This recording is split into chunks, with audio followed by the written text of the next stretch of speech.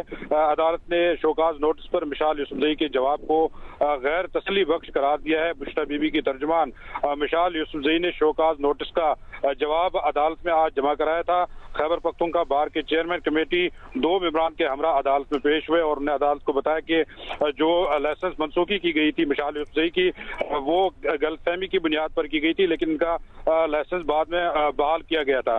مشال یوسفزئی نے لائسنس منسوخی کے باوجود GHQ کیس میں وکالت نامہ جمع کرایا تھا۔ عدالت نے لائسنس منسوخی کے باوجود وکالت نامہ جمع کرانے پر شوکاز نوٹس جاری کیا تھا۔ بہت شکریہ شبیر ڈار اپڈیٹ کرنے کے لیے۔ جسٹس منصور علی شاہ نے جیو نیوز سے غیر رسمی خصوصی گفتگو کرتے ہوئے کہا کہ قانون کے لیے کام ہونا چاہیے تاکہ ملک کی بہتری ہو۔ اس بارے میں تفصیل جانیں گے جیو نیوز کے نمائندے علی عمران سید سے۔ علی، آپ کی بات ہوئی، کیا مزید کہنا تھا جسٹس منصور علی شاہ کا؟ جی، سینئر جج سپریم کورٹ جسٹس منصور علی شاہ سے ہماری غیر رسمی خصوصی گفتگو ہوئی ہے اور اس میں ان سے یہ پوچھا گیا، ابھی جو خاصا ہاٹ ایک اسٹیٹمنٹ بلاول بھٹو زرداری کا تھا کہ فیصلے اگر غلط آئے تو نہیں مانے جائیں گے، اس تاثر پہ مبنی ان کی اسٹیٹمنٹ تھی ٹو دس افیکٹ۔ تو اس حوالے سے پوچھا گیا ان سے کہ یہ آیا ہے تو اس پہ آپ کا کیا کہنا ہے؟ تو سینئر جج جسٹس منصور علی شاہ کا کہنا تھا کہ اس کے جواب میں کیا کہہ سکتا ہوں، اور یہ کہ اس معاملے کو قانون کے طریقہ کار سے پرکھا جائے گا اور وہ یہ چاہتے ہیں کہ معاملات بہتر ہو، ملک کا بھلا ہو اور قانون کی پاسداری ہو، قانون کا نفاذ ہو ملک میں تاکہ ملک کی بہتری ہو۔ جی بہت شکریہ علی عمران سید اپڈیٹ کرنے کے لیے۔ گورنر سندھ کامران ٹیسوری کا کہنا ہے کہ وزیر اعظم شہباز شریف اور آرمی چیف کی خواہش ہے کہ پاکستان کی معیشت مستحکم ہو۔ خراسان سے آئے تاجروں سے کہتے ہیں کہ سندھ میں سرمایہ کاری کریں۔ خراسان کے گورنر ڈاکٹر غلام حسین مظفری نے گورنر ہاؤس میں گورنر سندھ کامران ٹیسوری سے ملاقات کی، جس میں باہمی دلچسپی کے امور پر تبادلہ خیال کیا گیا۔ میڈیا سے گفتگو میں گورنر سندھ نے کہا ہے کہ کوشش ہے کہ ایران اور پاکستان کے درمیان تجارت کو مستحکم کیا جا سکے۔